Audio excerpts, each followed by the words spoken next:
It all started with the last thing anyone in their right mind would expect from a supposed neighbor. Because when Karen, from the HOA, decided to break into my home while I was out, she had no idea that inside waited not just silence and shadows, but my trained canine, a German Shepherd named Rex, who had been with me through more battles than Karen could ever imagine.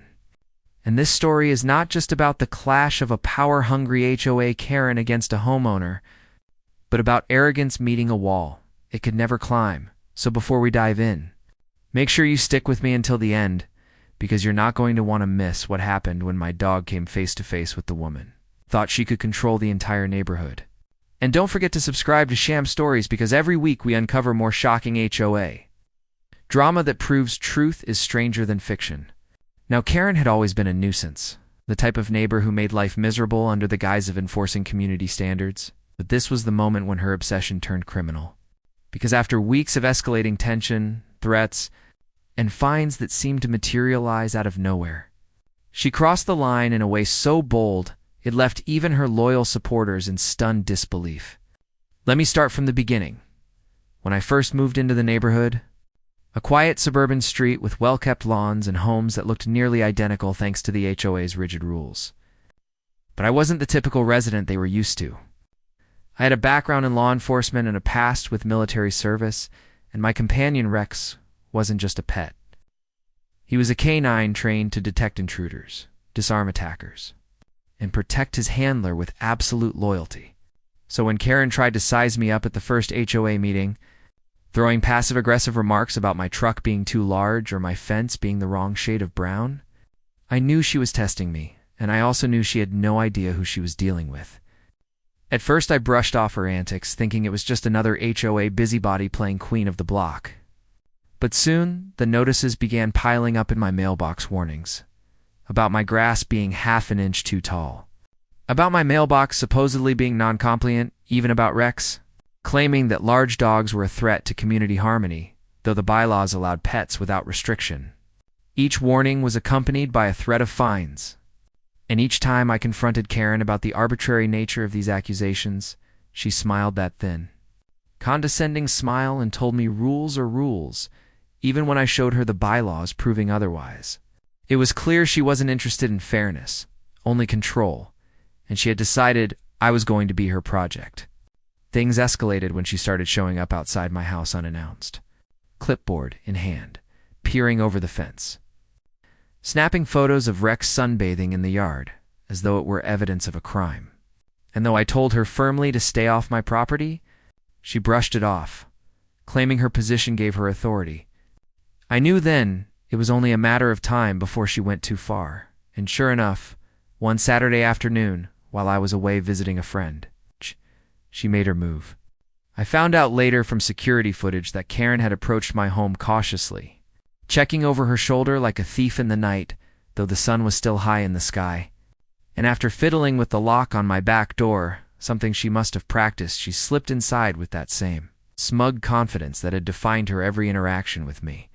No doubt believing she would snoop around, gather evidence of supposed violations, and return to the HOA board with her prize. What she didn't count on was Rex. From the moment the door creaked open, Rex's training kicked in, his ears perked, and his growl rumbled through the house like a warning siren. And though Karen likely thought she was the predator in this story, she had just stepped into the territory of a protector who didn't tolerate threats. According to the footage, she froze when she heard the growl, trying to play it off by calling out in a sweet voice. But Rex wasn't fooled. He had been trained to read intent, and everything about her posture screamed intruder. He stalked her from the hallway, a shadow with teeth, until she turned and saw him 80 pounds of muscle and discipline, hackles raised, eyes locked onto her every move, and in that instant, the mask slipped from Karen's face, replaced by raw fear. She screamed, stumbling backward, knocking over a lamp, but Rex held his ground, barking in sharp, commanding bursts, his body between her and the rest of the house. And though he didn't attack because he knew better than to strike without my command, he made it abundantly clear that she wasn't welcome. Karen tried to scurry toward the door, but Rex followed her step for step, barking louder, until she finally bolted outside, slamming the door behind her and running down the street in full view of neighbors, who later confessed they had been waiting for the day someone stood up to her.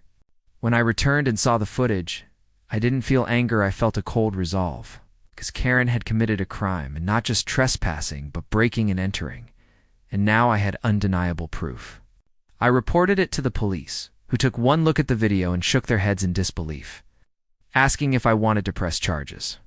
I didn't hesitate, because this wasn't about a petty feud anymore.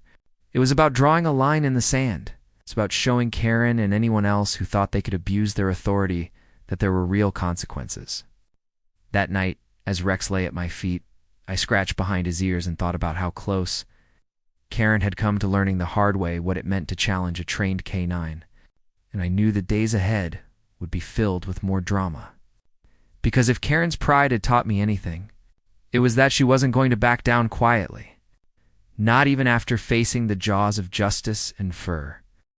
When the police finally left after escorting Karen home with a warning, the neighborhood fell into a tense silence, though I knew that silence was temporary, like the calm before another storm. Because people like Karen didn't just stop, they escalated. And my instincts told me this wasn't the last time she'd try to cross a line, especially now that she had embarrassed herself publicly. But I had no idea just how far. She'd take it until the following week when I returned late from a meeting to find muddy shoe prints across my front porch and faint scratch marks near the lock, as though someone had tried to pry it open.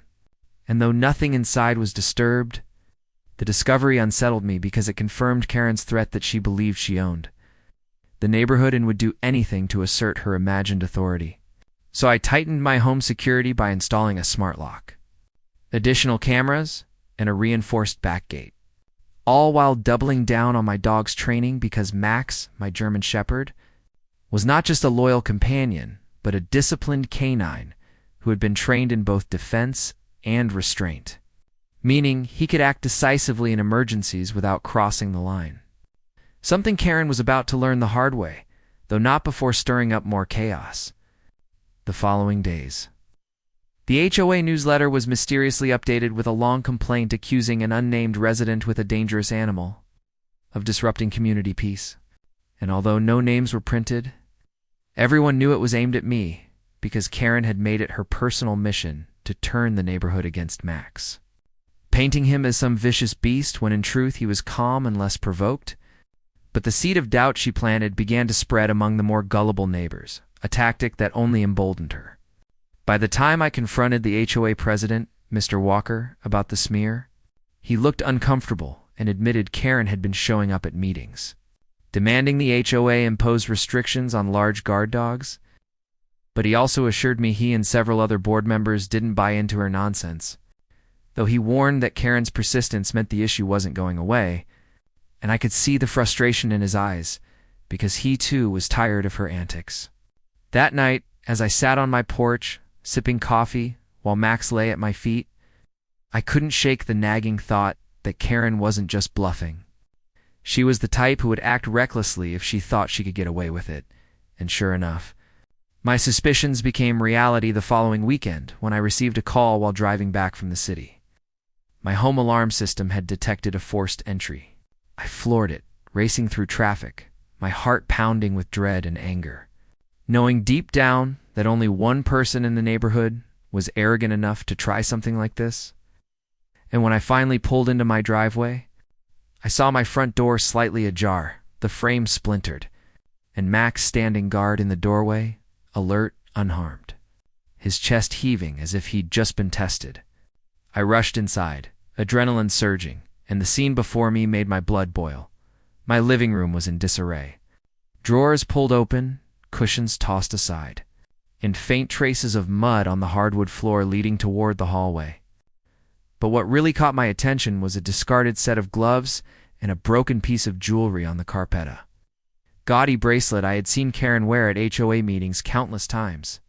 My cameras confirmed what I already knew, capturing Karen sneaking up my porch, fumbling with the lock before finally forcing her way inside, only to be confronted by Max, who held her at bay, growling until she retreated in panic, leaving behind the bracelet as incriminating evidence. The fury that coursed through me was unlike anything I had felt in years. Not because of the property damage, but because Karen had crossed the most sacred boundary of all my home, my safe place. And she had done so with the delusion that she could intimidate me into submission. Yet her plan had backfired spectacularly because Max had proven himself an unshakable guardian, keeping her from causing more harm while also giving me the evidence I needed to take her down legally. When the police arrived, summoned by my alarm system's automatic call, Karen tried to spin a story about how she had heard suspicious noises and was only checking to ensure safety. But the officers were not buying it, especially after reviewing the footage and seeing her slip into my house with burglary tools. And though they placed her under arrest for trespassing and attempted break-in, I knew deep down Karen wasn't done. She was the type to double down on her lies, to twist the truth until she found a new way to worm out of accountability. But for the first time, I also felt the balance shift, because the neighborhood saw through her charade that night, and many who once passively watched her antics began to whisper about how far she had gone, how dangerous she truly was. Still, Karen had influence, and within days she was out on bail, parading around the neighborhood with a smug smile, muttering about lawsuits and defamation as if she were the victim. But what she didn't realize was that I was done playing defense. I was preparing to strike back, and with Max by my side, I knew I had both the loyalty and strength to stand firm against her madness. Yet nothing could have prepared me for the storm she was about to unleash in her desperation to control me in my home.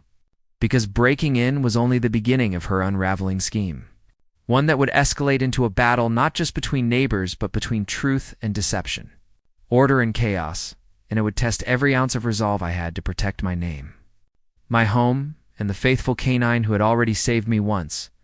Asterisk. The days following Karen's arrest were thick with tension, not just in my own home, but throughout the entire neighborhood.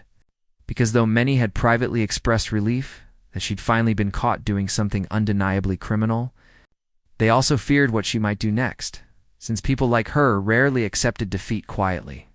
And the smug grin she wore when she strutted around after being released on bail confirmed my suspicion that she was already plotting her next move. Though at the time I couldn't have guessed just how far she would go in her obsessive crusade against me and my canine. Max. Every time I took Max for a walk, Karen would appear, standing at her porch with arms crossed and eyes narrowed, hissing insults about dangerous animals and lawless homeowners, and while most neighbors looked away, embarrassed, she thrived on the attention, using her loud voice to spread rumors that the HOA was preparing to force me out for being a threat to community safety. Yet the irony was that the only person who had ever endangered anyone was her. As my security footage, the bracelet she left behind, and the police report clearly proved, I tried to ignore her at first, focusing on repairing my doorframe and restoring a sense of normalcy inside the house. But Max's behavior told me everything I needed to know about the lingering tension.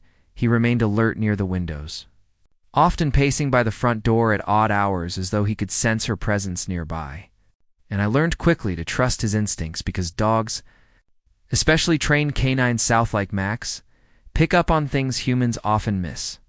One evening, just as I was settling down with paperwork, Max's ears perked, his body stiffening as he stared out the window, and moments later, I caught sight of Karen pacing on the sidewalk in front of my house, talking animatedly on her phone, pointing toward my property as if she were orchestrating something bigger than her usual theatrics. And sure enough, 2 days later, I received a letter from the HOA claiming that multiple complaints had been filed against me for reckless endangerment, due to Max allegedly attacking neighborhood pets and children. Accusations so absurd I nearly laughed until I realized Karen was attempting to fabricate a paper trail, manipulating the system by bombarding the board with lies to paint me as a menace. I knew I had to act, so I compiled every shred of evidence. I had video footage of Max calmly walking beside me, testimonies from supportive neighbors. Of course, the police report documenting Karen's break-in and presented it to the HOA board at the next meeting, where the room was thick with unease, residents shifting uncomfortably as Karen sat near the front with a self-satisfied smirk, clearly expecting the board to back her campaign against me. But when I laid out the facts, the smirk faded, her complexion paling as I projected the video of her trespassing onto the screen, and murmurs swept the room as the board realized the extent of her lies, though Karen, never one to admit defeat, launched into a tirade about how the footage was doctored and how I was conspiring to make her look bad. Accusations so wild that several people in the audience finally rolled their eyes in exasperation.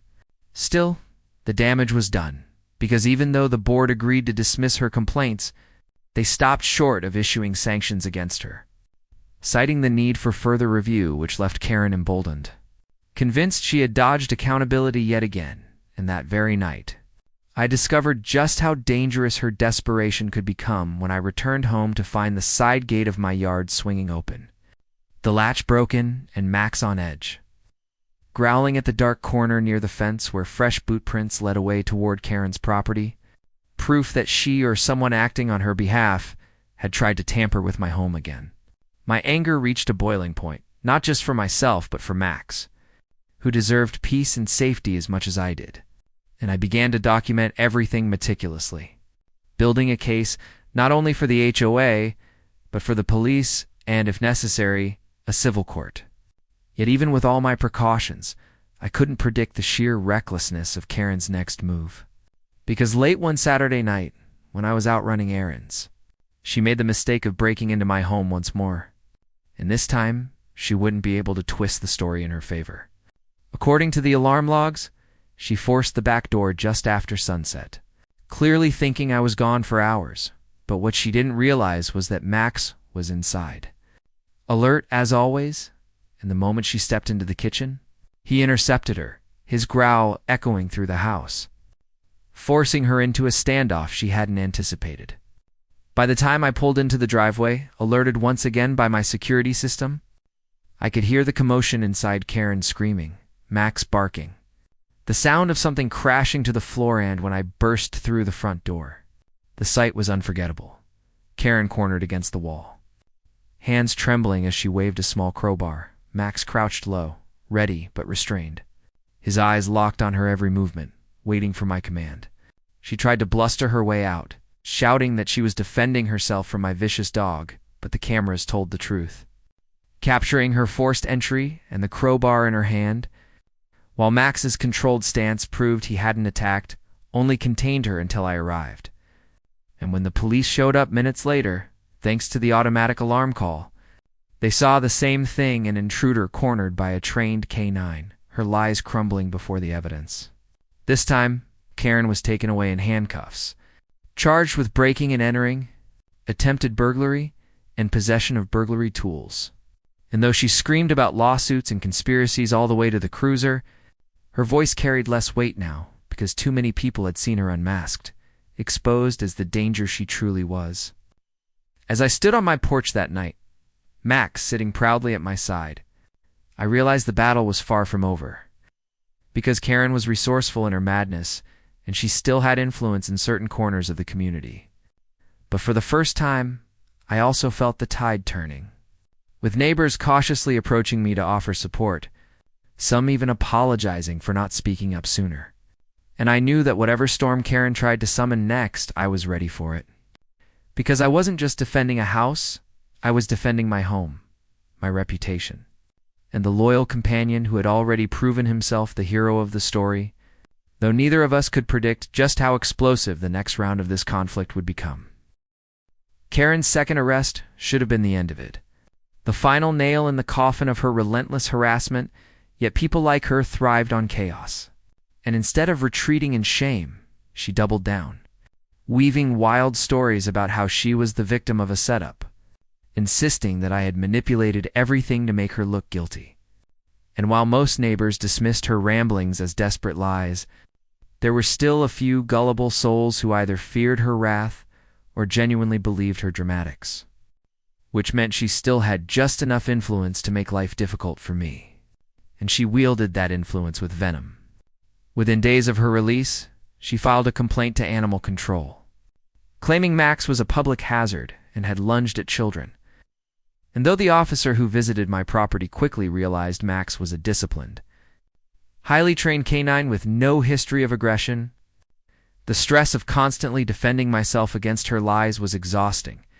Not to mention the insult of having to prove over and over that my loyal dog was not the monster she portrayed. The HOA, under pressure from Karen's constant barrage of letters and meetings, finally scheduled a formal hearing to review community concerns about me, which was nothing more than a thinly veiled stage for Karen to spew her venom. But instead of panicking, I prepared meticulously, gathering every shred of evidence, including police reports, security footage, witness statements, and even Max's official training certifications. Because I knew this was more than just about clearing my name, it was about showing Karen and everyone else that her reign of intimidation was over. The night of the hearing, the community center was packed.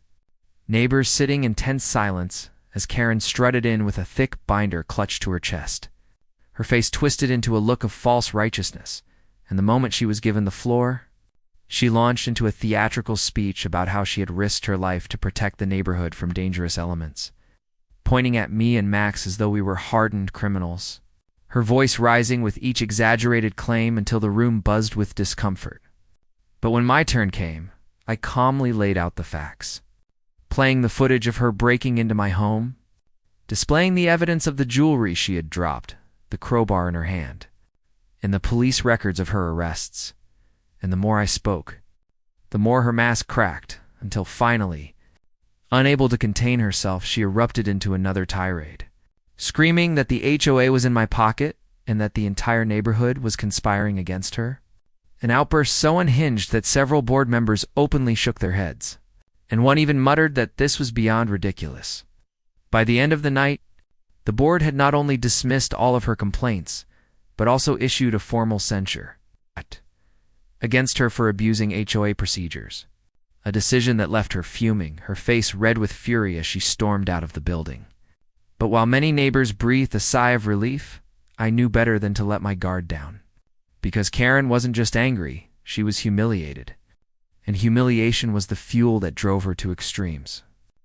That night, Max wouldn't settle, pacing the halls with low growls, as if he sensed something coming. And sure enough, just after midnight, the sound of glass shattering jolted me upright.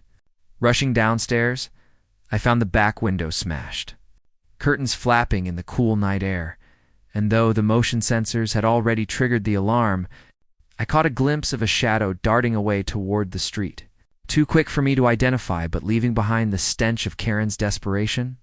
Max barked furiously, ready to pursue, but I commanded him to stay, focusing instead on securing the house and contacting the police, who arrived minutes later to find fresh footprints leading straight toward Karen's property line. Of course, she denied everything, standing on her porch in her robe with an innocent expression, insisting she had been asleep the whole time. And though the officers weren't convinced, the lack of direct evidence that night meant she escaped consequences yet again, which only infuriated me more. But it also steeled my resolve. I wasn't going to let her wear me down with endless harassment. I was going to push back harder. I began working with an attorney to explore legal options, not just for the break-ins, but for harassment and defamation. And while that process was slow, it gave me peace of mind to know I was building a case stronger than any of Karen's lies could withstand. Still, the psychological warfare continued. Anonymous notes left in my mailbox calling me a threat. Trash mysteriously appearing in my yard. And HOA notices mysteriously arriving late as though someone was tampering with them. All little games designed to break me down. But through it all, Max remained my anchor, his steady presence reminding me that no matter how relentless Karen became, I wasn't alone in this fight. Then came the night that changed everything. I had stayed late at work, leaving Max at home with the security system armed. When my phone buzzed with an alert multiple motion triggers inside the house, my stomach dropped as I pulled up the live feed and saw Karen, bold as ever, inside my living room, rifling through drawers with a flashlight clutched in her hand, clearly convinced she had finally found the opportunity to catch me at something, or perhaps to plant evidence of her own. Heart racing, I sped home, calling the police on the way, but as I approached, the feed showed the inevitable confrontation, Max stepping into the frame, his body low, ears pinned, teeth bared, a rumbling growl vibrating through the speakers as Karen froze, her bravado evaporating as the reality of her situation set in. She tried to shoo him away, waving the flashlight like a weapon. But Max held his ground, moving with precision, blocking her every attempt to flee until she backed herself into a corner. Her face twisted in panic as she realized she was trapped. When I arrived minutes later, officers right behind me, I found exactly what the cameras showed: Karen trembling in the corner, Max standing guard just a few feet away, his muscles tense but controlled, his training keeping him from attacking while still making it clear that she wasn't going anywhere without my say-so.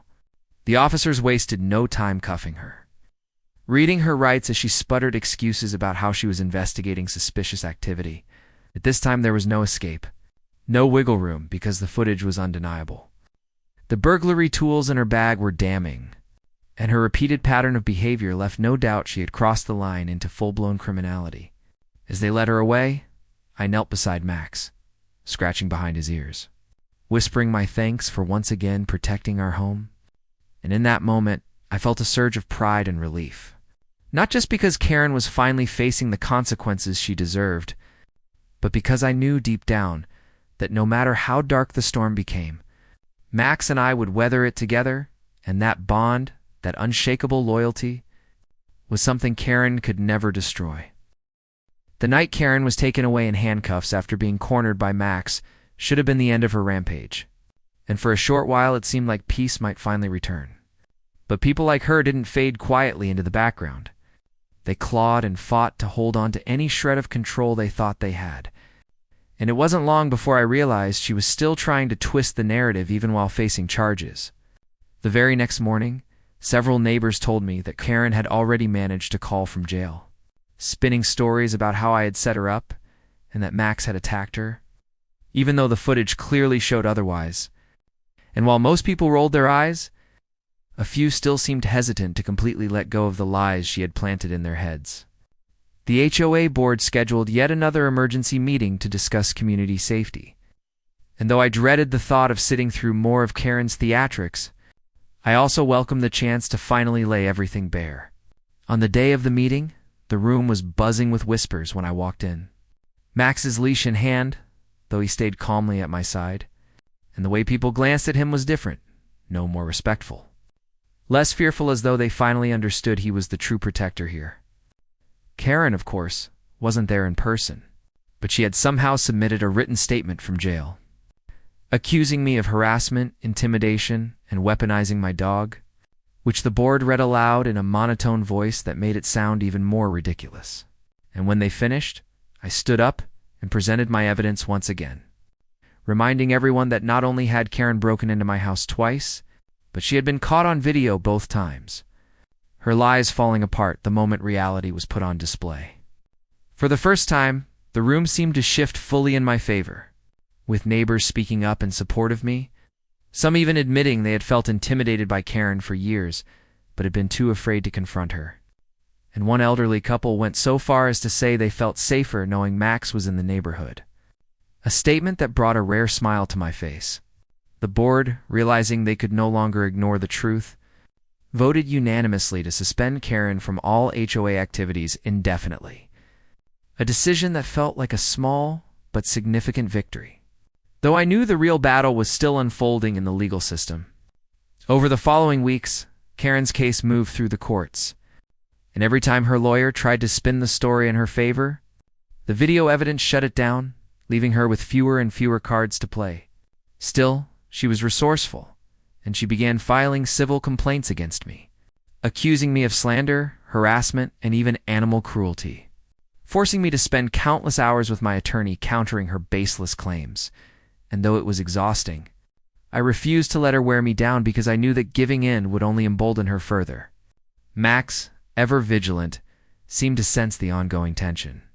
Staying close to me at night, his ears perked at the slightest sound. And while part of me hated that he had to live under the shadow of Karen's madness, I also knew that his loyalty was the very reason I had been able to withstand so much of her chaos. Then came the incident that proved Karen hadn't learned a single lesson. One afternoon, while out on bail and awaiting trial, she brazenly walked up to my property line with two strangers in tow, pointing at my house and loudly declaring that it was a menace to the neighborhood. I was inside at the time and heard every word. So I stepped onto the porch with Max at my side, calmly asking what she thought she was doing, and without missing a beat. She shouted that she was documenting evidence of my violations, though what violation she could possibly mean was beyond me. When I told her she was trespassing, she smirked and said, "Go ahead, call the cops again. It won't save you this time." Words that chilled me because they revealed her intent wasn't just to harass but to intimidate me into silence, to make me fear her persistence. But what she didn't understand was that I had already lived through the worst of her games, and there was no fear left in me, only determination. I pulled out my phone, started recording, and calmly narrated exactly what was happening as Max stood like a sentinel at my side, his steady presence enough to make the strangers Karen had brought begin to back away nervously, muttering that they hadn't signed up for this kind of drama. Karen, left without backup, hurled one final insult before storming off. But the footage I captured that day became yet another piece of evidence in the growing mountain of proof against her. And when I handed it over to my attorney, he shook his head and said, "She's digging her own grave, and you're just letting her shovel." As the weeks wore on, Karen's influence in the neighborhood crumbled, her allies dwindling until only a handful of die-hard sympathizers remained, and even they seemed weary of her constant drama.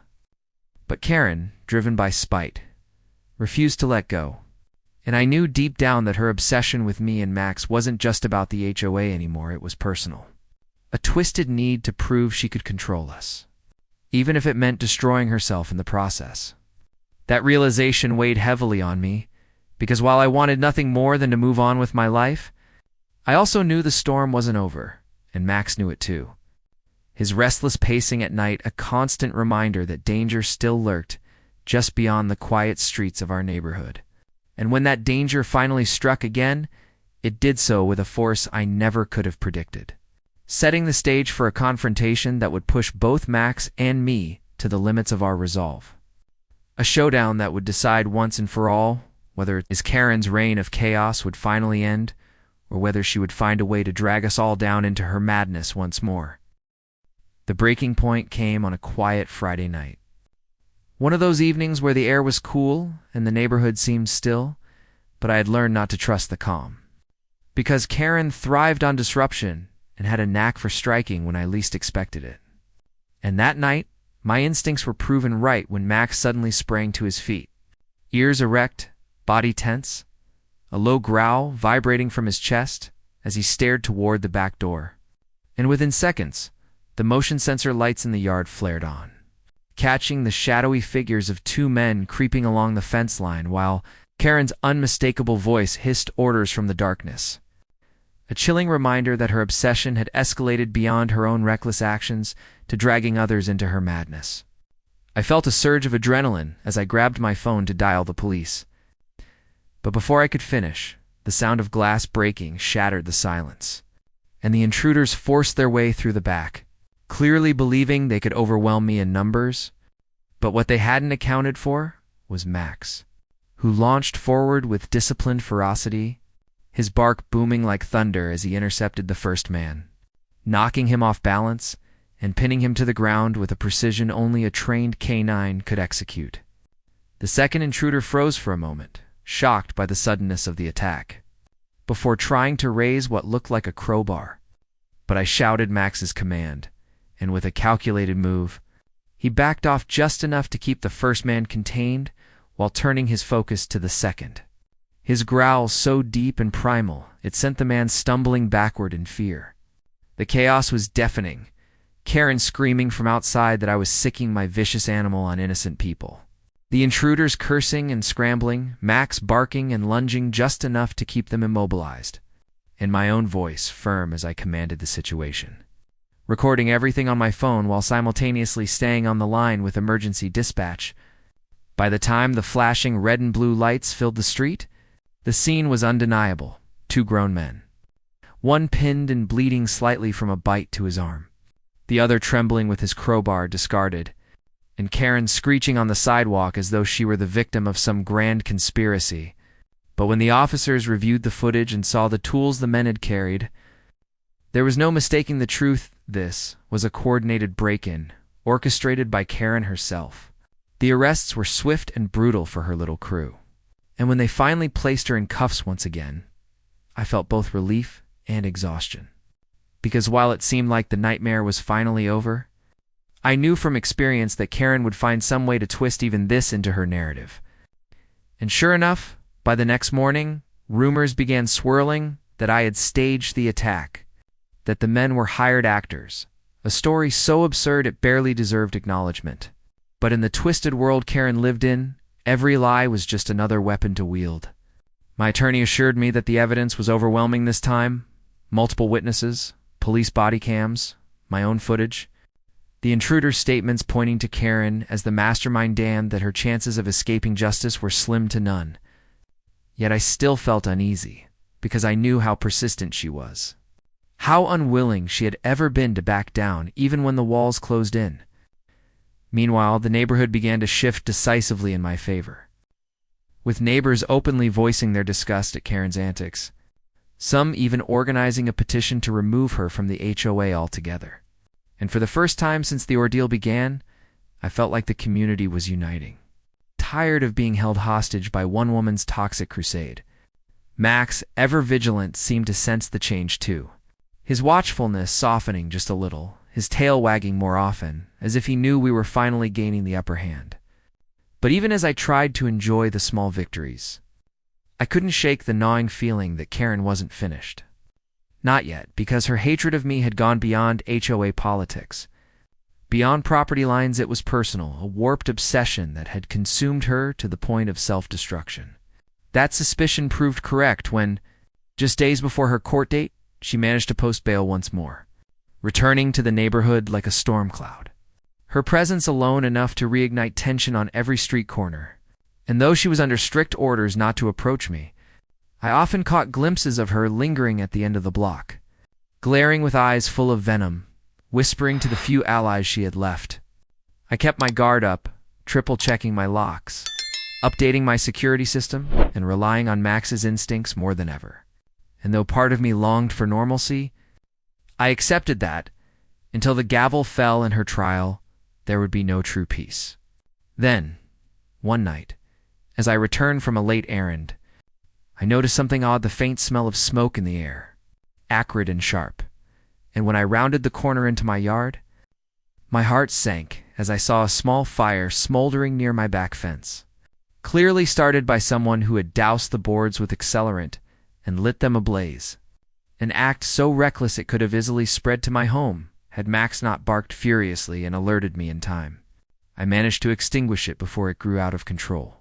But the implications were terrifying. Karen had escalated from breaking in and intimidation to outright arson, a crime that endangered not just me but the entire neighborhood. The fire department and police documented everything, and though I had no direct footage of her lighting the flames, the pattern of behavior left little doubt about who was responsible. As I stood there in the smoky aftermath, Max pressed close against my leg.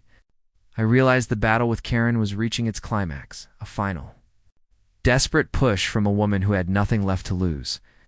And while I feared what she might try next, I also knew I was ready because I had the truth, the evidence, the law on my side, and most importantly, I had Max, the unwavering guardian who had already proven time and again that he would never let harm come through our door.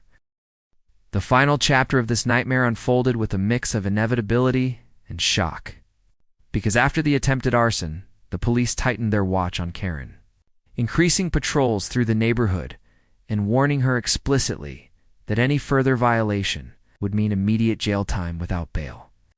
But as everyone who had dealt with her already knew, Karen was incapable of restraint, and her obsession with me had reached a point where consequences no longer mattered to her. She just wanted me gone, humiliated, destroyed, whatever it took to satisfy the twisted vendetta she carried in her heart. For days, I tried to keep life as normal as possible, though I never truly relaxed because Max never stopped pacing at the windows, his body language telling me he sensed something I couldn't see. And sure enough, just 3 nights later, it happened. I was sitting in my living room with the security monitors on, trying to get some rest while Max lay by my feet, when suddenly his ears shot up, His head snapped toward the kitchen, and a growl rumbled so deep it made the hair on my arms rise. And at that exact moment, one of the cameras blinked and went dark, the feed cutting off like someone had intentionally disabled it. I grabbed my flashlight, my phone, and steadied myself. But before I could take another step, the sound of a back window shattering echoed through the house, glass scattering across the floor. And into the darkened kitchen climbed none other than Karen herself, dressed in black, face twisted with fury, holding what looked like a hammer in one hand and a crowbar in the other, her eyes wild with the kind of madness that didn't care about law or logic anymore. She barely had time to take a step inside before Max was on his feet, his bark explosive and thunderous, a sound so powerful it seemed to shake the walls. And I shouted the command that unleashed his training in full. Because this time, there was no gray area, no doubt. No chance of negotiation. Karen had broken into my home, armed, intent on violence, and Max did exactly what he had been trained to do. He launched forward with precision, intercepting her before she could even raise the hammer, clamping down on her arm with a force that made her scream, the tools clattering to the floor as she flailed and cursed, but Max held her in place, his growls reverberating like a warning from something primal and unstoppable. I kept my voice steady, commanding him to hold her without releasing, while I called 911 with my free hand, explaining in rapid detail that my neighbor had broken into my home, that my K9 had her detained, that officers needed to arrive immediately. The dispatcher told me to stay calm and keep my dog on command until police arrived. And though my adrenaline was surging, I did exactly that, maintaining full control over Max as Karen thrashed on the floor, screaming incoherently that I had set her up, that I had brainwashed the dog, that the whole neighborhood would pay for betraying her. The wail of sirens grew closer, and within minutes, officers were storming through the front door, weapons drawn, only to stop in stunned silence at the sight of Karen pinned under Max, who growled softly. Eyes locked on her until I gave the release command, and he retreated to my side, still tense, but obedient. The police immediately restrained her, cuffing her as she continued to rant and spit venom. But this time, there was no spinning the story, no manipulating the narrative. The evidence was undeniable. My cameras still caught part of her entry despite the feed being tampered with, the broken glass, the tools. My call to dispatch recorded in real time, and most importantly, the officers themselves had witnessed the aftermath with their own eyes. Karen was dragged out of my house kicking and screaming, shouting promises of revenge that made the whole neighborhood gather on their porches, watching as the woman who had terrorized us for so long was finally taken away for good. In the days that followed, the legal system moved faster than I ever expected, because the DA wasted no time pressing multiple charge, breaking and entering, attempted assault with a deadly weapon, destruction of property, violation of restraining orders, and the lingering suspicion of arson that investigators tied to her after examining her car and finding traces of accelerant in the trunk. For once, there was no escape hatch, no leniency, no technicality that could save her, and when the judge denied bail permanently, the collective sigh of relief from the community was almost audible.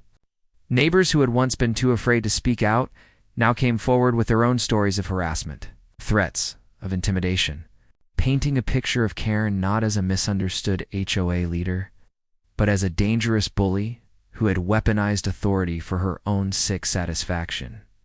The HOA board voted swiftly to remove her permanently, replacing her with a more level-headed group of residents who promised to restore peace and fairness.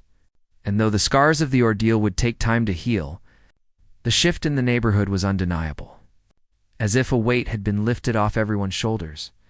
As for me, I finally allowed myself to exhale, to breathe without constantly looking over my shoulder, to enjoy my home the way it was meant to be enjoyed, and Max, my loyal protector, seemed to sense the difference too, his body finally relaxing, his tail wagging more often, his eyes softer when he looked at me. Though his instincts never dulled, he would always be my first line of defense, my guardian, my partner. I often thought about how differently things might have ended if he hadn't been there. If Karen had caught me off guard alone that night, and the thought was chilling. A reminder of just how far she had been willing to go and how much danger I had truly been in. But also a reminder of how invaluable Max's presence was. How his training and loyalty had saved not just my home, but possibly my life. The trial that followed was grueling, as Karen tried to defend herself with outlandish claims, insisting she was the victim, that I had orchestrated everything against her. But with the mountain of evidence stacked against her, the jury saw through the lies quickly, and when the guilty verdicts rolled in, the courtroom was filled with a sense of finality, as though justice had finally caught up with someone who had evaded it for far too long. She was sentenced to a lengthy prison term, enough that the neighborhood would never have to fear her wrath again. And though I felt no joy in watching someone's life unravel, I also felt no pity, because every step of the way, Karen had chosen escalation, had chosen hate, had chosen to push further into darkness instead of stepping back. And in the end, she reaped what she had sown. That night, after the sentencing, I sat on my porch with Max at my side, listening to the quiet hum of the neighborhood around me, stars scattered across the sky, and for the first time in months, I felt at peace, truly safe, truly at home. But as much as this chapter had closed, I couldn't shake the awareness that there would always be people like Karen out there. People who believed rules were weapons and control was power. And I knew one thing for certain: I would never again underestimate the lengths someone might go to when consumed by obsession.